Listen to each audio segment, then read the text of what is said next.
No wonder Dean loves his Sammy. Welcome to MsMojo, and today, we're counting down our picks for the top 10 Sam Winchester moments on Supernatural. Hey, how'd you do that reverse exorcism thing? Just said the verse backwards. For this list, we'll be looking at the most memorable, funny, and/or touching moments of the younger Winchester sibling from this dark fantasy series. With 15 seasons worth of adventures, there's a lot of laughs, tears, and good times that Sam has provided fans over the years. If you like what you're hearing, be sure to check out the full song at the link below. Won't make things better. Won't pay the piper. Number 10, his case of bad luck. Sorry. When he comes across a rabbit's foot, it seems as though Sam's gotten luck on his side for once. That was a lucky break? Is that a rabbit's foot? I think it is. Unfortunately, it turns out the foot is cursed to kill the user with bad luck if it's stolen. As the Winchester's luck would have it, Bella Talbot snags it away and poor Sammy's on the receiving end of a world of awful mishaps. With everything working against him, he spends the rest of the episode tripping and stumbling over anything in his way, making him absolutely useless. Listen, man, this is serious. Sam, you okay? Yeah, I'm good. The crowning moment of hilarity arrives when Sam gets his foot stuck on a grate as he tries to free himself. Having lost his shoe, he can do nothing but look like a helpless little boy who's just done with life. What? I lost my shoe. Number 9, his awful acting skills. Action.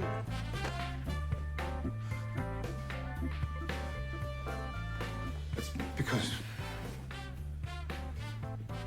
we have no other choice. There's no doubt that Jared Padalecki has some serious acting chops, but the same can hardly be said for Sam. Too bad for him, as in this fan-favorite episode, he had to channel his inner Jared, and it was something he failed miserably at. Don't look at the camera. What? Look anywhere but the camera. After he and Dean are sent to an alternate world where Supernatural is a TV show, they realize they'll have to play their parts. However, acting doesn't come naturally to either brother, and they end up making fools of themselves. If there's a key, then there must also be a lock. Cut! Sam in particular has great difficulties in remembering his lines, and his improvisations are only successful in being unintentionally laugh-out-loud funny. It doesn't get any better with repeated takes, as Sam's obsession with the key and the lock ruins filming for good. There has to be a lock. And when we find the lock, we can get the weapons, and then we can have the weapons. And the lock, well, so we'll have the lock, I imagine, because we open it, and of course the initial key that opens. We need to get all three of that crap. What? That's how he does it. Oh. Number 8, his reluctant killing of Madison. Sam has arguably more heart than his older brother, as he's been shown to be willing to let even monsters live if proven innocent. There is no body. Why not? Because I let her go. Heartbreakingly, in this case, it's his newfound love Madison who asks him to take her life. While they originally start off as mere acquaintances, Sam and Madison's emotional connection ends up becoming an intimate one. However, after it's clear that Madison is a werewolf, they're left with no option but to go with the worst-case scenario. Although Madison accepts her fate, a distraught Sam is unable to hide his sadness, yet he still volunteers to be the one to pull the trigger. You don't have to. Yes, I do. Seeing his little brother in such a state even brings Dean to tears, with Sam showing remarkable courage with having to end his lover's life. Number 7, possessed by Lucifer. You're the one, Sam. You're my vessel. My true vessel. Considering Sam is Lucifer's true vessel, it's no surprise that they share multiple standout moments. There's season 7, during which the devil tortures Sam to near insanity with hallucinations, with some painful but unforgettable scenes. You'd be sleeping by now if the devil would just leave you alone for 5 seconds. Stupid Satan. Before this, however, we see what a fully empowered Sam/Lucifer pairing would be like in an alternate future that Dean gets sent to. Oh. Hello, Dean. Here, Sam seemingly has no regrets about consenting to Lucifer's possession, as the latter openly boasts to Dean about gaining his victory. It's fitting to see Sam embrace his dark side, though, as his good intentions only led to ruin. While it's Lucifer who brought the world to his feet, it's clear Sam feels a certain measure of catharsis. We will always end up here. I win. So I win. Number 6, when he stepped up as a leader. You gonna tell us what we're doing here or what? Of course, yeah. So my brother and I, we The character development of Sam Winchester has to do with him accepting his destiny as a hunter. Once the British men of letters solidify themselves as a threat, it comes up to Sam to rally his allies to launch an assault against the enemy. When it seems as if the other hunters are having second thoughts, Sam brings up an impassioned plea to reach out to their hunter spirit. No, you know what? I called you here because our people are being slaughtered. And we're next. Not only does this change their minds, but he also convinces them to follow his lead into war. So what do you want from us? I want you to follow me. As he succeeds in his plans to take the British men of letters down, Sam completes his transformation from reluctant hero to a proven leader. They're scared of us. Yeah. Good. They should be. Number 5, becoming whole again. Nothing personal, but run the numbers. Someone's got to take charge around here before it's too late. Sam spends the first half of season 6 pretty much the villain due to his soul being left in the cage. Soulless Sam has no emotions and no care for Dean. Close encounter? What kind? First? Second? They're after me! Third kind already. You better run, man. I think the fourth kind is a butt thing. Empathy, Sam! Empathy! Even after death brings Sam's soul back, the memories of his time in hell remain behind a mental wall. That is, until Castiel causes it to break. Faced with no other option, Sam is forced to confront pieces of himself to be revived. Here, we watch as he soldiers through the pain of his memories, as the real Sam has to fight his soulless state once again. Which one are you? Don't you know?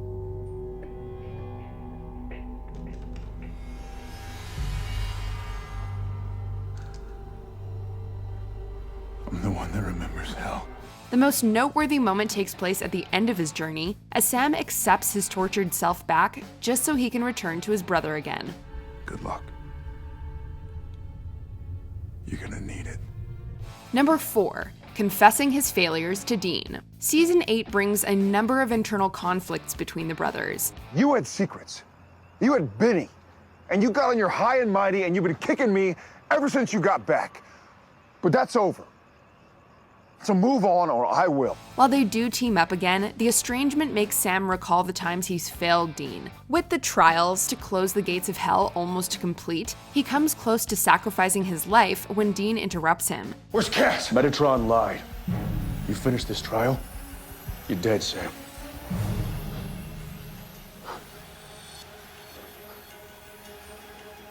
So?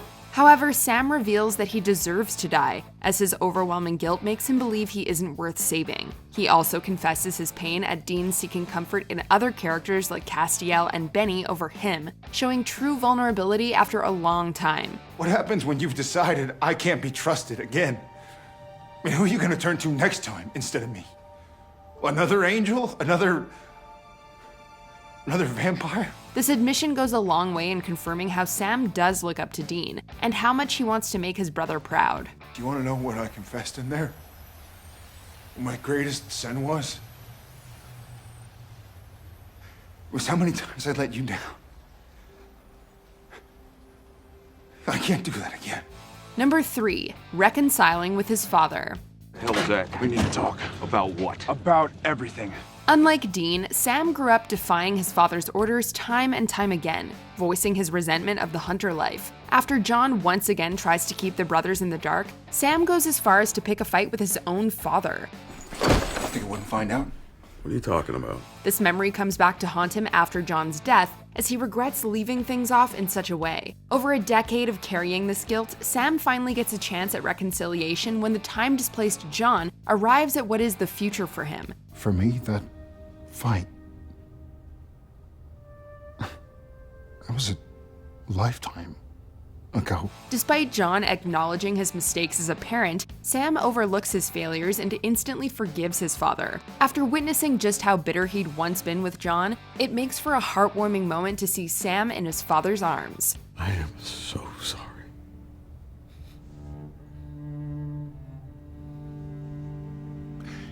I'm sorry too.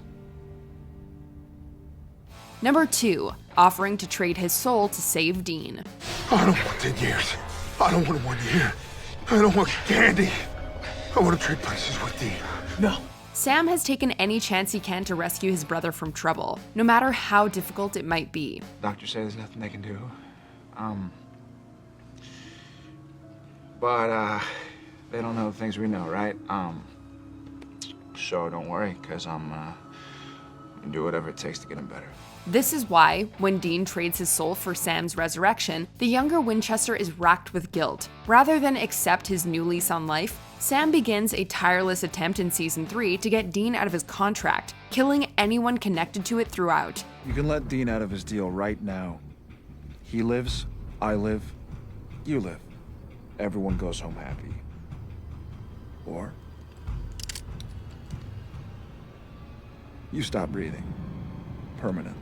Few moments highlight this more than in this Season 4 flashback, where he's seen distraught after Dean's eventual death, and is so broken down that he becomes desperate to get his brother back. Despite knowing the kind of punishment Lilith would have for him, Sam's perfectly willing to trade places with Dean and go to hell forever. Just take me!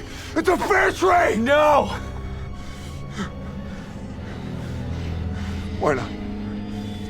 Lilith wants me dead. Just let Dean go, she can have me.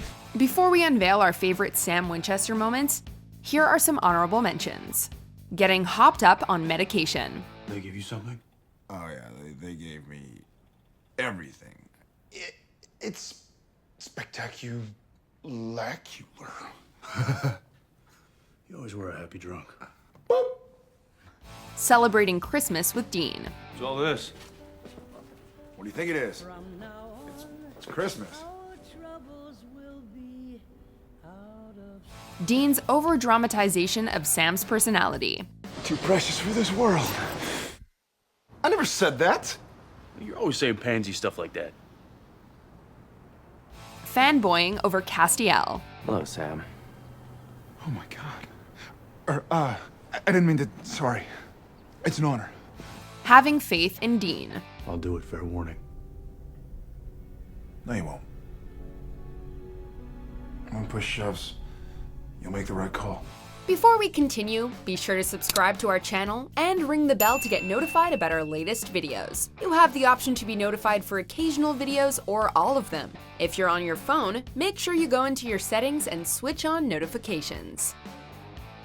Number 1, Overpowering Lucifer. It's gonna be okay. I got him. In Season 5, the fate of the world came down to Sam, with the love for his brother allowing him to overcome the devil. After having enough of Dean's constant interferences, Lucifer, while possessing Sam, decides to beat Dean to death. You know, I tried to be nice. For Sammy's sake. But you are such a pain in my ass. With the apocalypse hanging in the balance, Lucifer is on the verge of landing the killing blow. However, the sight of an old toy in the Impala triggers Sam's memories, flashing him back through warm memories he shared with Dean. In the span of a few seconds, we see Sam's childhood play out, and how he shaped up to be the man he's become. Through these memories, Sam's able to wrestle back control from Lucifer, making the ultimate sacrifice by leaping into hell.